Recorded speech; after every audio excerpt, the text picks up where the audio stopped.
Hello everyone, welcome back to our channel. Railway board 32,000కు పైగా పోస్టులను భర్తీ చేయడానికి ఈ నోటిఫికేషన్ అయితే ఇవ్వడం జరిగింది. ఇది వచ్చేసి అఫీషియల్ నోటిఫికేషన్ అన్నమాట. ఆన్లైన్లో అప్లికేషన్ పెట్టుకోవడానికి స్టార్టింగ్ డేట్ వచ్చేసి జనవరి 23 నుండి అయితే స్టార్ట్ అవడం అయితే జరుగుతుంది. అదేవిధంగా ఫిబ్రవరి నెక్స్ట్ మంత్ 22 వరకు అయితే ఆన్లైన్లో అప్లికేషన్ పెట్టుకోవడానికి 1 మంత్ గ్యాప్ అయితే ఇవ్వడం అయితే జరిగింది. ఈ 1 మంత్లో నోటిఫికేషన్కి అప్లై చేసి ఫీ పేమెంట్ చేయకపోతే ఎక్స్ట్రా 2 డేస్ అయితే ఇవ్వడం అయితే జరిగింది. 24 ఫిబ్రవరి వరకు ఫీ పేమెంట్ అయితే చేసుకోవచ్చు.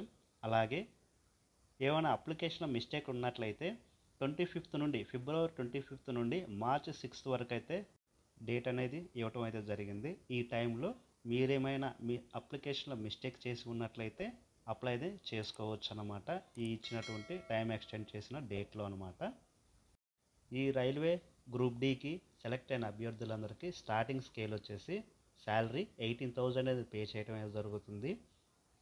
అలాగే సెంట్రల్ గవర్నమెంట్కి సంబంధించినటువంటి జాబ్ కాబట్టి జాబ్ సెక్యూర్ అలవెన్స్ అవన్నీ అయితే బాగుంటాయి, లైఫ్ బాగుంటుంది. ఏజ్ లిమిట్ చూసుకున్నట్లయితే మినిమం 18 ఇయర్స్ నుండి మ్యాక్సిమం 36 ఇయర్స్ మధ్యలో ఉన్న వాళ్ళు అప్లై అయితే చేసుకోవాల్సి ఉంటుంది. టోటల్గా 32 వేకెన్సీ అయితే ఇవ్వడం అనేది జరిగిందనమాట. మినిమం 10th క్లాస్ క్వాలిఫై అయిన అభ్యర్థులందరూ అప్లై అయితే చేసుకోవచ్చు. ఐటీఐ కూడా ఎలక్ట్రికల్ మెకానికల్ ఉంటే బెస్ట్ అన్నమాట. ఇంకా ఎవరైనా అప్రెంటిస్గా చేసి ఉన్నట్లయితే వాళ్ళు కూడా దీనికి పెట్టుకోవడానికి ఎలిజిబుల్ అవుతారు.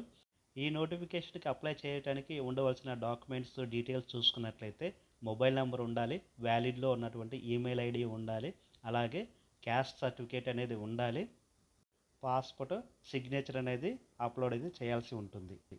ఈ గ్రూప్ డికి అప్లై చేసిన అభ్యర్థులకి సిబిటి టెస్ట్ అయితే ఉంటుంది. అది కూడా 90 మినిట్స్లో ఉంటుంది. జనరల్ సైన్స్ 25 మార్క్స్కి, అలాగే మ్యాథమెటిక్స్ 25 మార్క్స్కి, ఇంటెలిజెన్స్ వచ్చేసి 30 మార్క్స్కి, జనరల్ అవేర్నెస్ కరెంట్ అఫైర్స్ వచ్చేసి 20 మార్క్స్కి అయితే ఇవ్వడం అయితే జరుగుతుంది. టోటల్గా 100 మార్క్స్ అయితే ఉంటుందన్నమాట. ఈ 100 మార్క్స్లో మ్యాక్సిమంగా 90 స్కోర్ అయితే చేస్తేనే జాబ్ అనేది వస్తుందని చెప్పవచ్చు. ఎందుకంటే 32,000 వేకెన్సీ ఉన్నది. చాలా రోజుల తర్వాత ఈ నోటిఫికేషన్ వచ్చింది. కాంపిటీషన్ అనేది హెవీగా అయితే ఉంటుంది. డోంట్ వరీ, మినిమంగా 5 మంత్స్ 6 మంత్స్ అనేది గ్యాప్ అనేది ఉంటుంది అప్లై చేసిన తర్వాత నుండి ఎగ్జామ్కి అనేది. సో ఈ 5 మంత్స్ 6 మంత్స్లో మీ ప్రిపరేషన్ అనేది ప్లాన్ అయితే చేసుకోండి. ఈ సిబిటి ఎగ్జామ్లో క్వాలిఫై అయిన అభ్యర్థులకి ఫిజికల్ టెస్ట్ అనేది కండక్ట్ చేయడం అయితే ఉంటుంది. మేల్కి ఫీమేల్ క్యాండిడేట్కి సపరేట్గా ఉంటుంది. ఈ ఫిజికల్ టెస్ట్లో మేల్ క్యాండిడేట్స్ అయితే 35 కేజీస్ అనేది 2 మినిట్స్లో 100 మీటర్స్ అనేది కింద పడకుండా మోయాల్సి ఉంటుంది. తర్వాత 1 కిలోమీటర్ అనేది 4 మినిట్స్లో రన్ చేయాల్సి ఉంటుంది. ఫీమేల్ క్యాండిడేట్ చూసుకున్నట్లయితే 20 కేజీస్ వెయిట్ అనేది 100 మీటర్స్ని 2 మినిట్స్లో మోయాల్సి ఉంటుంది. అదేవిధంగా 1 కిలోమీటర్ అనేది 5 మినిట్స్లో రన్ చేయాల్సి ఉంటుంది. ఆఫ్టర్ దట్ మెడికల్ టెస్ట్ అనేది కండక్ట్ చేసేసి అభ్యర్థులకు పోస్టింగ్ అనేది ఇవ్వడం అనేది జరుగుతుంది. ఆర్ఆర్బి నుండి వచ్చినటువంటి వేకెన్సీ లిస్ట్ అనమాట. ఇక్కడ మన తెలుగు స్టేట్లు వాళ్ళకు చూసుకున్నట్లయితే 3 రీజియన్లు అయితే ఉన్నవి. ఆ 3 రీజియన్లు వచ్చేసి ఒకటి కర్ణాటక స్టేట్లో ఉన్నటువంటి హుబ్లీ, తమిళనాడు స్టేట్లో ఉన్నటువంటి చెన్నై, అలాగే మన తెలంగాణ స్టేట్లో ఉన్నటువంటి సికింద్రాబాద్ అనమాట. ఈ 3 జోన్లకు అప్లై చేసుకోవాల్సి ఉంటుంది. ఈ 3 జోన్ల పరిధిలో ఉన్న అభ్యర్థులకి ఎక్కడ పోస్టింగ్ అయినా ఇవ్వచ్చు. సో ఫస్ట్ చూసుకున్నట్లయితే హుబ్లీ అనమాట. ఇక్కడ అండర్ రిజర్వ్డ్ కేటగిరీ వాళ్ళకి 207, ఎస్సీ వాళ్ళకి 75, ఎస్టీ వాళ్ళకి 37, ఓబీసీ కేటగిరీ వాళ్ళకి 133, ఈడబ్ల్యూఎస్సీ కేటగిరీ వాళ్ళకి 58 పోస్టులు అయితే ఇవ్వడం జరిగింది. టోటల్గా చూసుకున్నట్లయితే 503 వేకెన్సీని భర్తీ చేయడం జరుగుతుంది. అలాగే ఎక్స్ సర్వీస్ మ్యాన్లు ఉన్నారు కదా, వాళ్ళకు కూడా 101 పోస్టులను అయితే ఇవ్వడం జరిగింది. అలాగే అప్రెంటిస్ ఎక్కడైనా చేసి ఉన్నట్లయితే వాళ్ళు కూడా అప్లై అయితే చేసుకోవచ్చు. 101 పోస్టులను అయితే భర్తీ చేయడమే జరుగుతుంది. ఈ రీజియన్లే కాకుండా ఇంకా ఎక్కువ వేకెన్సీ ఉన్నటువంటి ముంబై, కోల్కతా, నార్త్ ఇండియాలో కూడా అప్లై అయితే చేసుకోవచ్చు. కాకపోతే ఇక్కడ తెలుగు స్టేట్లు ఏంటంటే తెలుగు వరకు దగ్గరగా ఉంటాయి కాబట్టి ఇక్కడ చెప్తున్నాను. మీ ఇష్టం, చాయిస్ ఈజ్ యువర్స్ అనమాట. నెక్స్ట్ సికింద్రాబాద్ చూసుకున్నట్లయితే అండర్ రిజర్వ్డ్ కేటగిరీకి 710 అయితే ఉన్నవి. ఎస్సీ వాళ్ళకి 235, ఎస్టీ వాళ్ళకి 144, ఓబీసీ కేటగిరీ వారికి 415, అలాగే ఈడబ్ల్యూఎస్ వారికి 136 వేకెన్సీని అయితే భర్తీ చేయడం జరుగుతుంది. టోటల్గా చూసుకున్నట్లయితే 1642 వేకెన్సీని అయితే ఉన్నవి. అలాగే ఎక్స్ సర్వీస్ మ్యాన్లో వచ్చేసి 327, అప్రెంటిస్ చేసిన ఉన్న వాళ్ళకైతే 327 అయితే భర్తీ చేయడం అనేది జరుగుతుంది.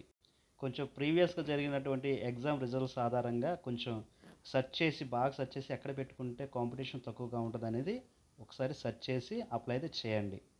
నెక్స్ట్ మన సౌత్ జోన్లో చెన్నై సెంట్రల్ అనమాట.